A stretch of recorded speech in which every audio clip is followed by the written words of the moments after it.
Hello student, welcome back to my channel Samrat academy. Student, जितने बच्चे 27 फरवरी का गणित का पेपर देने वाले हो उनके लिए वीडियो सबसे ज्यादा इंपॉर्टेंट है मेरे प्यार बच्चों। जो मैं आप लोगों को आज पेपर कराने वाला हूं 822 डीए।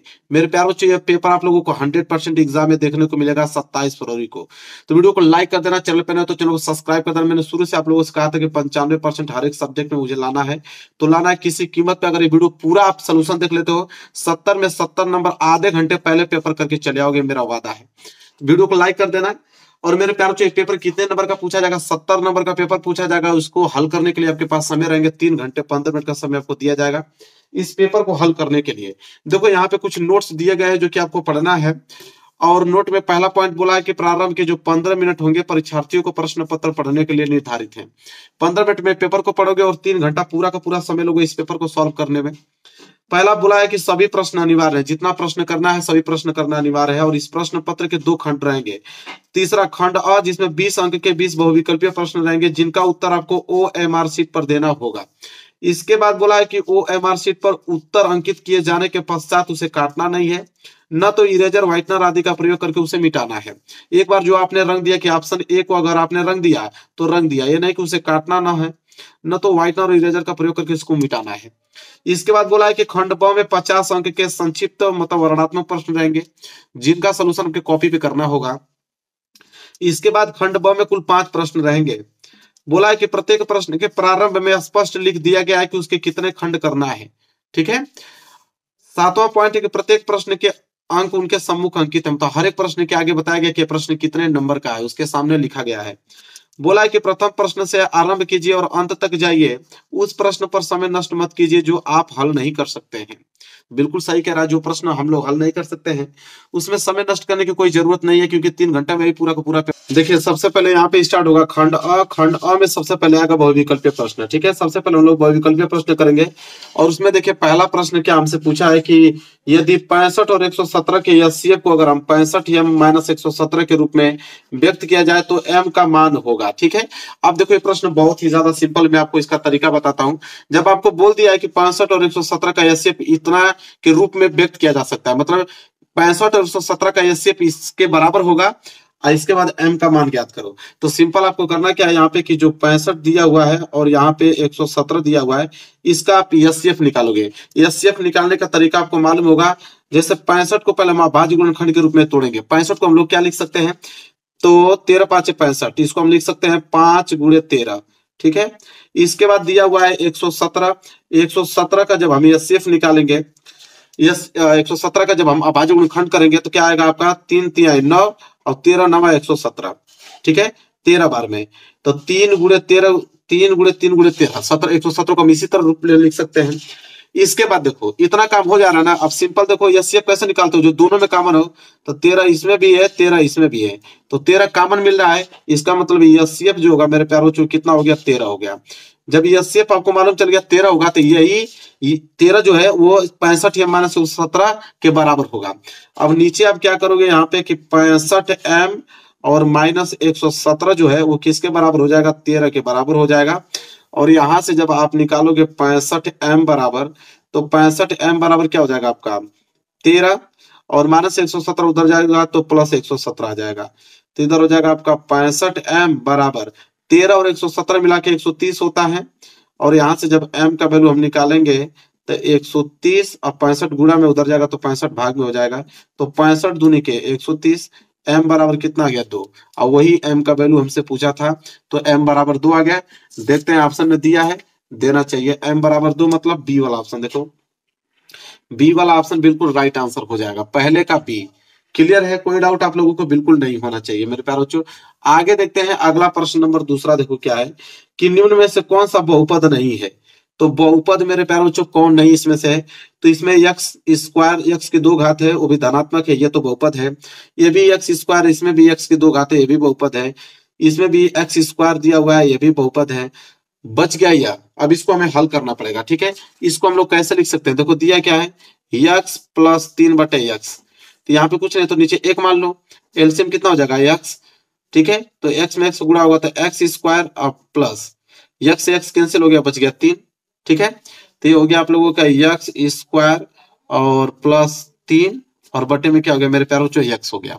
ठीक है, तो यहाँ पे इसको हम लोग ऐसे लिख सकते हैं, एक्स स्क्वायर बटे एक्स और प्लस 3 बटे एक्स। लिख सकते हैं कि नहीं? बिल्कुल बिल्कुल लिख सकते हैं। तो यक्स से यक्स ये क्या हो जाएगा? बिल्कुल कैंसिल।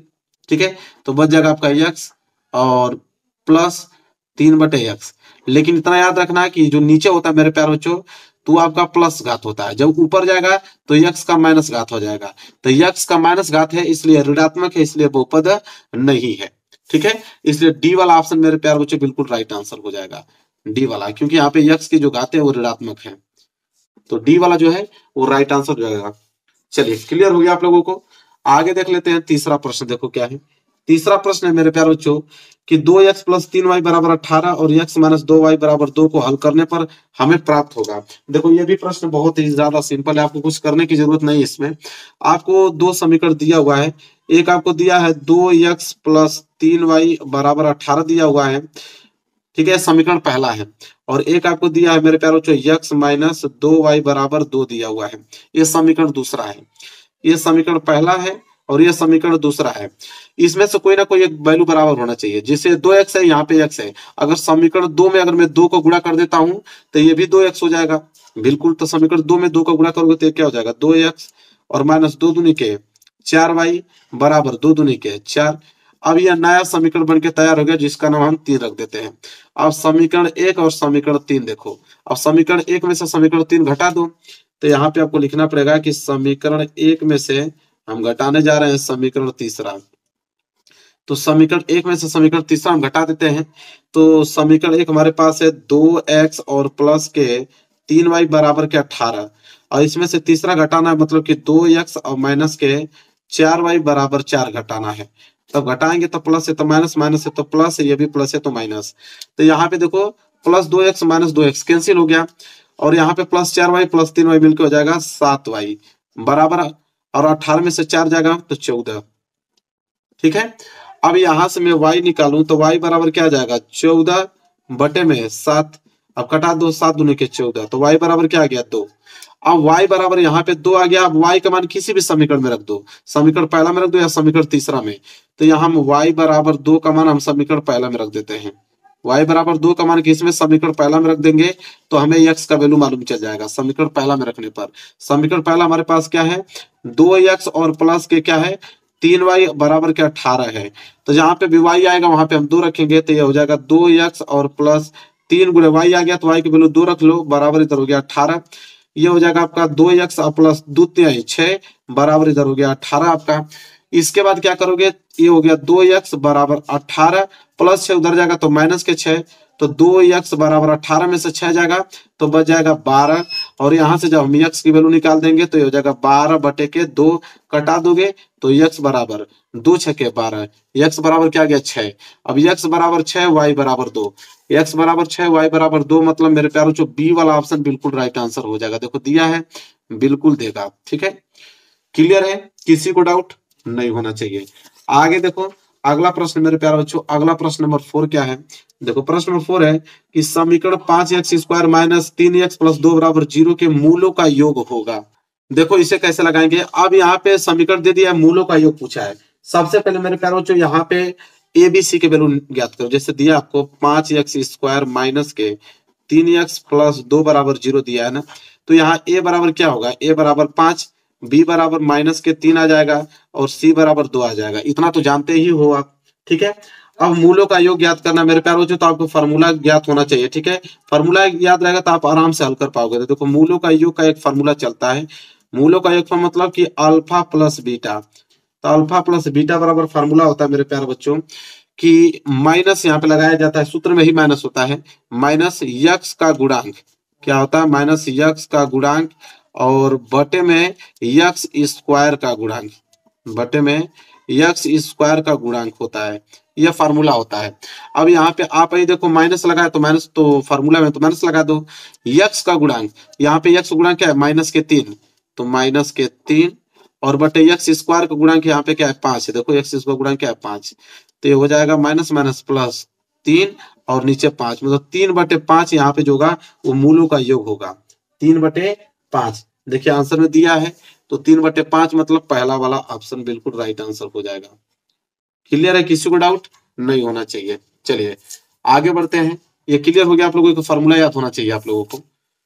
चलिए देखिए पांचवा प्रश्न। पांचवा प्रश्न अब क्या है कि निम्नलिखित समांतर श्रेणी के लिए प्रथम पद तथा सर्वांतर ज्ञात करना है। ठीक है, प्रथम पद और सर्वांतर ज्ञात करना है। देखो यहाँ पे थोड़ा मिस्टेक है, यह 3 है, इसको 5 नहीं, ये 3 कर लेना है। यह 1/3 है, मैं इधर साइड में लिख देता हूँ, ये 1/3 है। 1/3 फिर कामा 5/3 फिर 9/3 फिर 13/3 है। ठीक है, अब देखो यहाँ पे प्रथम पद ज्ञात करना है, सर्वांतर ज्ञात करना है। यहाँ पे एक चीज देखो A1, ठीक है, A1 बराबर कितना दिया है, 1/3 हो जाएगा। इसी तरह A2 जो है, A2 हमारे पास कितना है, 5/3। इसी तरह A3 की अगर हम बात करें, A3 हमारे पास 9/3 है। और A4 की बात करें, A4 हमारे पास 13/3 है। अब हमें ज्ञात करना है मेरे प्यारे बच्चों प्रथम पद। अब प्रथम पद क्या होता है, प्रथम पद को हम लोग ए से डिनोट करते हैं। प्रथम पद को किससे डिनोट करते हैं, ए से। अब प्रथम पद ए हमारा जो है वो A1 के बराबर होता है, मतलब A1 को ही प्रथम पद कहते हैं। A1 हमारे पास क्या है, 1/3। तो प्रथम पद तो 1/3 आ गया। अब हमें ज्ञात करना है सर्वांतर। सर्वांतर भी तो पूछा है। अब सर्वांतर को हम लोग डी से डिनोट करते हैं। सर्वांतर क्या होता है, डी। और सर्वांतर निकलता कैसे है, तो A2 माइनस A1 से निकलता है। A2 आपके पास क्या है, 5/3 है। और A1 जो है आपका 1/3 है। तो नीचे तो 3 ही होगा क्योंकि 3 बराबर है हर। अब 5 में से 1 जाएगा तो 4। तो 4/3 सर्वांतर आ गया और 1/3 यहाँ पे प्रथम पद आ गया। तो 1/3 4/3 देखो दिया है, 1/3 4/3 मतलब कि पहला वाला ऑप्शन देखो बिल्कुल राइट आंसर हो जाएगा मेरे प्यारे बच्चों। ए वाला जो है बिल्कुल राइट आंसर होगा। आगे बढ़ेंगे, अगला प्रश्न देखो, प्रश्न नंबर 6। प्रश्न नंबर 6 क्या कह रहा है कि चित्र में, चित्र आप देख रहे हो, कह रहा है कि डीई जो है बीसी के समानांतर है। ये जो डीई रेखा है वो बीसी के समानांतर है। इसके बाद बोला है कि एडी बराबर एक्स। एडी का वैल्यू यहाँ पे आपको एक्स दिया हुआ है। और डीबी का वैल्यू जो है x-2। ये डीबी का वैल्यू x-2 दिया है। फिर बोला है ए बराबर x+2। ए बराबर जो दिया है वो x+2 दिया हुआ है। इसके बाद EC जो है x-1, तो EC बराबर x-1 दिया हुआ है। अब बोला है x का मान ज्ञात करो। अब मेरे प्यारे बच्चों, जब यह रेखा इस रेखा के समानांतर है तो भुजाएं समानुपातिक होंगी थेल्स प्रमेय के अनुसार। इसको हम लिख सकते हैं कि AD बटे में DB बराबर होगा AE बटे में EC के, थेल्स प्रमेय के अनुसार। किसके प्रमेय के अनुसार, थेल्स प्रमेय के अनुसार। अब यहाँ पे वैल्यू बस रख दो। AD का वैल्यू दिया है x और बटे DB का वैल्यू दिया है x-2 बराबर AE का वैल्यू दिया है x+2 और बटे EC का वैल्यू दिया है x-1। फिर ये गुणा कर दो, इसका गुणा इसमें करोगे तो x² माइनस x गुणा एक में करोगे तो x बराबर इधर करोगे तो देखो a-b और a+b, a² माइनस b² होता है। ए हमारे पास x है तो x का स्क्वायर माइनस b हमारे पास 2 है तो 2 का स्क्वायर कर दो। तो ये हो जाएगा आपका x² माइनस के x बराबर x का स्क्वायर करोगे तो x² माइनस 2 का स्क्वायर करोगे तो 4। अब यहाँ पे देखो x² से यह x² कैंसिल और इस माइनस से यह माइनस कैंसिल, इधर बच गया x, इधर बच गया 4, बात खत्म। x बराबर 4 आ गया, मतलब डी वाला ऑप्शन बिल्कुल राइट आंसर हो गया। अब लोग कितना ज्यादा सिंपल हो गया, बहुत ही ज्यादा सिंपल हो गया ना ये प्रश्न। चलो आगे बात करते हैं प्रश्न नंबर 7वां। देखो प्रश्न नंबर 7वां क्या मेरे प्यारे बच्चों कि एक थैले में 3 लाल और 2 नीले गेंदे हैं। कह रहा है कि थैले से यदि छाया एक गेंद निकाली जाती है, एक नीली गेंद निकाले जाने की प्रयोगता है। अब मेरे प्यारे बच्चों, एक थैले में 3 लाल गेंद और 2 नीले गेंद, टोटल कितने गेंद होगी, तो टोटल तो 5 गेंद होगा। तो नीचे तो 5 आएगा, ये वाला ऑप्शन भी कैंसिल, ये वाला ऑप्शन कैंसिल। या तो ऑप्शन सी होगा या तो ऑप्शन बी होगा। लेकिन उसमें भी कौन सी गेंद निकाली जा रही है मेरे प्यारे बच्चों, तो एक गेंद निकाली जाती है और नीली गेंद निकाली जाती है। नीली गेंद की संख्या कितना है, 2, तो ऊपर तो 2 ही होगा, मतलब 2/5 आएगा प्रायिकता, मतलब सी वाला ऑप्शन बिल्कुल राइट आंसर हो गया। अब तो ये तो कॉमन सेंस वाला क्वेश्चन है। ठीक है, देखते ही आंसर कर डालोगे। आगे देखो प्रश्न नंबर 8वां। प्रश्न नंबर 8वां क्या बोल रहा है, प्रश्न नंबर 8वां कह रहा है कि यदि 5, 10, 15, R, 20, 35 और 40 का समांतर माध्य 21 हो तो R का मान ज्ञात करने के लिए बोला है। अब मेरे प्यारों जो समांतर माध्य पूछा है, समांतर माध्य क्या कहता है कि दी हुई संख्या को जोड़ दो, मतलब कि 5 + 10 + 15 और प्लस R के बाद दिया हुआ है 20, 20 + 35 और 35 + 40। ठीक है, इतना दिया है, 40 तक दिया हुआ है। ठीक है, और बटे में जितनी भी संख्या होती है उसका भाग दे दो, 1 2 3 4 5 6 7 संख्या है 7। और समांतर माध्य टोटल 21 आपको दिया, समांतर माध्य की जगह हम लोग क्या लिख देंगे, 21 लिख देंगे। अब 21 गुणा 7 में करोगे तो 7 एकम 7 और 7 दूनी के 14, 147 बराबर। और जब इनको जोड़ोगे मेरे प्यार बच्चों तो 125 प्लस आर आएगा, 125 प्लस क्या आएगा, आर आएगा। जोड़ लेना, जोड़ लो, 15 15 दूनी के 30, 30 50 और 50 40 90 और 90 और 35 कितना होता है, 125 ही तो होता है, बिल्कुल। अब यहाँ पे हो जाएगा 147 प्लस 125 इधर आएगा तो माइनस 125 बराबर के आर।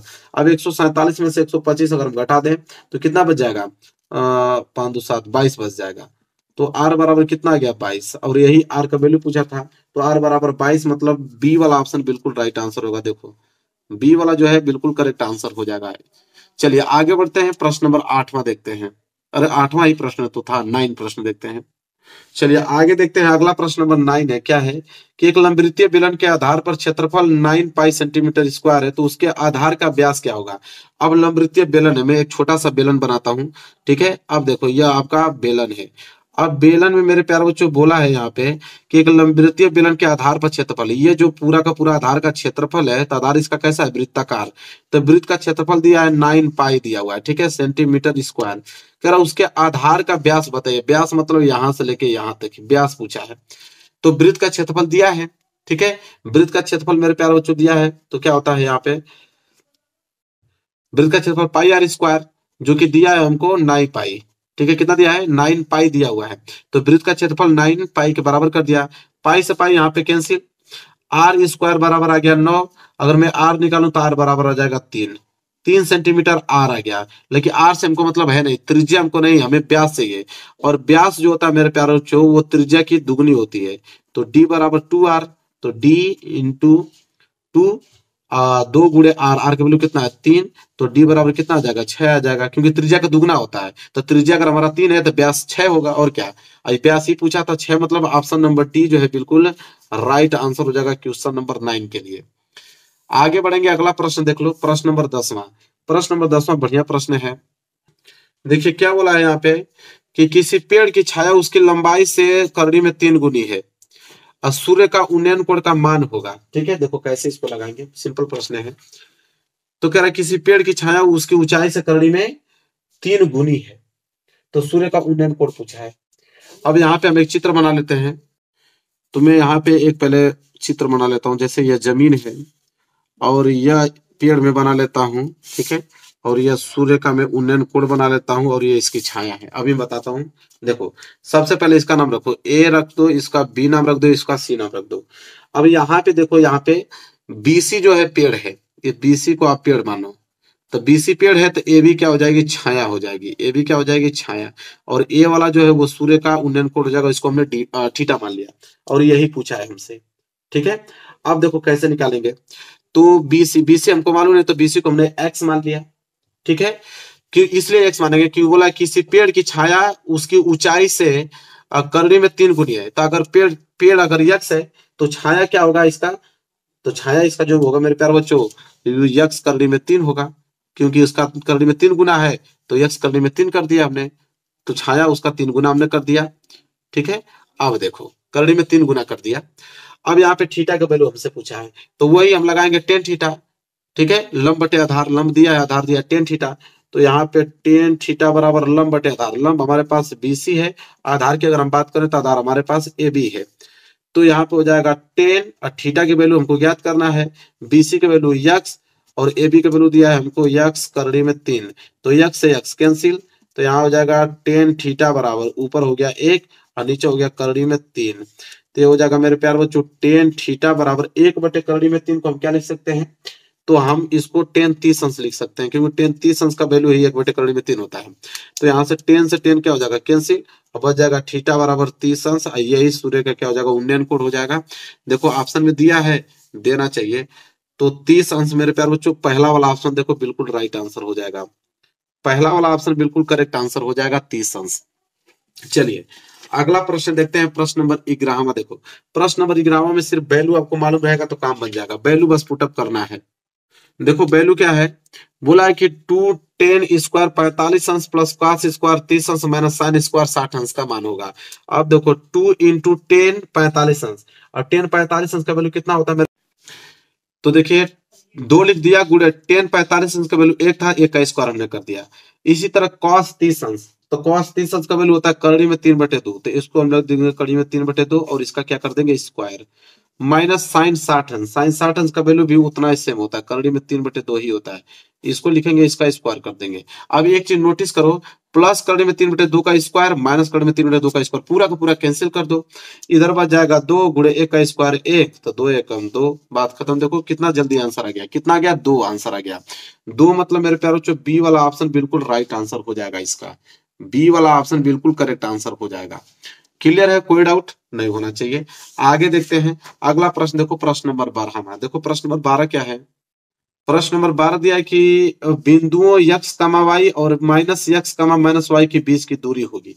ठीक है, अब देखो यहाँ पे करेंगे कैसे इसको हल।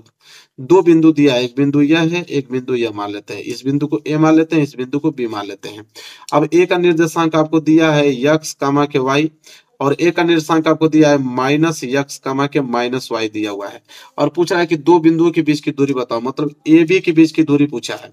अब दो बिंदुओं के बीच की दूरी का सूत्र होता है मेरे प्यारे बच्चों की x1 माइनस x2 का होल स्क्वायर और प्लस y1 माइनस y2 का होल स्क्वायर, ये फार्मूला होता है। और इसमें यह x1 है, यह y1 है, और ये आपका x2 है, ये आपका y2 है। अब बस वैल्यू आपको रखना है और इसको हल करना है। तो देखो हल करेंगे मेरे प्यारे बच्चों, तो पहले करनी लगाएंगे, x1 मतलब x और माइनस x2 मतलब माइनस x, तो ये माइनस आएगा तो इसको प्लस कर देगा। ठीक है, तो इसका एक्स स्क्वायर प्लस y1 हमारे पास है y और माइनस y2 हमारे पास माइनस y, तो ये हो जाएगा प्लस y, इसका स्क्वायर हो जाएगा। तो ए बी बराबर मेरे प्यार बच्चों करनी में क्या हो जाएगा, x x मिलकर हो जाएगा 2x, तो 2x square plus y y मिलकर हो जाएगा 2y, तो 2y का स्क्वायर, तो इधर ए बी बराबर हो जाएगा करनी में 2x स्क्वायर करोगे तो 2 दूनी के 4x स्क्वायर, और प्लस 2y का स्क्वायर करोगे तो 2 दूनी के 4y स्क्वायर। तो यहाँ पे ए बी बराबर मेरे प्यारे बच्चों करनी में क्या हो जाएगा, तो देखो यह 4 और ये भी 4, तो 4 को यहाँ पे ले लो कॉमन, तो हो जाएगा आपका x square plus y square हो जाएगा। अब ए बी बराबर क्या हो जाएगा, 4 का वर्गमूल 2 तो बाहर आ जाएगा मेरे प्यारे बच्चों, लेकिन ये करनी में आपका हो जाएगा एक्स स्क्वायर और प्लस वाई स्क्वायर, करनी में ही बच जाएगा, और ये ही ए बी की दूरी होगी। ठीक है, तो यही ए बी की दूरी होगी, यह हो जाएगा बिल्कुल राइट आंसर मेरे प्यारे बच्चों। चलो आगे देखते हैं अगला प्रश्न, देखो प्रश्न नंबर 13। प्रश्न नंबर 13 में क्या है कि द्विघात समीकरण 3x स्क्वायर माइनस 4x बराबर 0 के मूलों का गुणनफल पूछा है। अब देखो ये भी बहुत आसान है, कितना आसान से लगाओगे इसको। तो देखो यह प्रश्न मूलों का गुणनफल, मैं एक ट्रिक बताता हूँ, ट्रिक क्या, वही फार्मूला ही है, मूलों का गुणनफल, यहाँ पर नोट कर लो। जब भी मूलों का गुणनफल पूछे मेरे प्यारे बच्चों, तो मूलों का गुणनफल c/a होता है। क्या होता है, c/a। c आपका अचर पद, तो अचर पद इसमें क्या है, कहीं दिख ही नहीं रहा, तो अचर पद को 0 मानो। और a मतलब जो होता है मेरे प्यारे बच्चों x स्क्वायर को गुणांक a कहता है, तो a आपके पास 3 है, तो 0/3 का मतलब 0, बात खत्म करो। ए वाला ऑप्शन बिल्कुल राइट आंसर आ गया। चलो थोड़ा जल्दी जल्दी मैं सॉल्व करूंगा क्योंकि बहुत सारा क्वेश्चन हमें सॉल्व करना है। आगे देखो बोला है कि समीकरण 3x square minus 4x minus के बराबर 0 का विविधकर 88 है, तो के का मान हो। विविधकर का मतलब होता है मेरे प्यारे बच्चों डी बराबर बी स्क्वायर माइनस 4ac, यह विविधकर है। तो विविधकर आपको मेरे प्यारे बच्चों 88 दिया हुआ है, तो डी बराबर 88 आपको दिया है, बराबर बी स्क्वायर, बी जो होता है मेरे प्यारे बच्चों यक्स का गुणांक होता है, बी हमारे पास -4 है, तो -4 का स्क्वायर कर दो, -4 गुणे ए हमारे पास यक्स स्क्वायर गुणांक 3 है, सी हमारे पास अचर पद माइनस का के है, तो ये हो जाएगा आपका 88 बराबर -4 का स्क्वायर करोगे तो 16, माइनस माइनस प्लस 4 तिहाई 12 के, तो हो जाएगा 88 प्लस 16 इधर आएगा तो -16 बराबर 12 के, तो घटेगा तो 8 में से 6 तो 2, 8 में से जाएगा तो 7, 72 बराबर 12 के, तो 12 6 72, 6 बार में कट जाएगा, के बराबर क्या आ गया 6 आ गया, बात खत्म। के बराबर 6 मतलब सी वाला ऑप्शन बिल्कुल राइट आंसर हो जाएगा। अब इतना छोटा क्वेश्चन नहीं कर पाओगे तो क्या कर पाओगे, तो 14वां क्वेश्चन भी यहाँ पे हमने क्लियर कर दिया। आगे देखिए 15वां प्रश्न, 15वां प्रश्न क्या है मेरे प्यारे बच्चों कि के किस मान के लिए रैखिक समीकरण युग्म के एक्स प्लस वाई बराबर के स्क्वायर के एक्स प्लस के वाई बराबर 1 के अनेक हल होंगे। अब यहाँ पे कुछ करने की जरूरत नहीं, अनेक हल होने का प्रतिबंध आपको मालूम होना चाहिए, अनेक हल होने का प्रतिबंध A1 बटा A2 जो है वो बराबर होता है B1 बटा B2 के, और ये भी बराबर होता है C1 बटा C2 के। यही होता है अनेक हल होने का प्रतिबंध। ठीक है, अब कुछ करने की जरूरत नहीं है, आप निकालिए वैल्यू। A1 बराबर क्या होगा, A1 बराबर K, इतना तो निकालने जानते ही हो। B1 बराबर क्या हो जाएगा, Y के आगे कुछ नहीं है तो एक।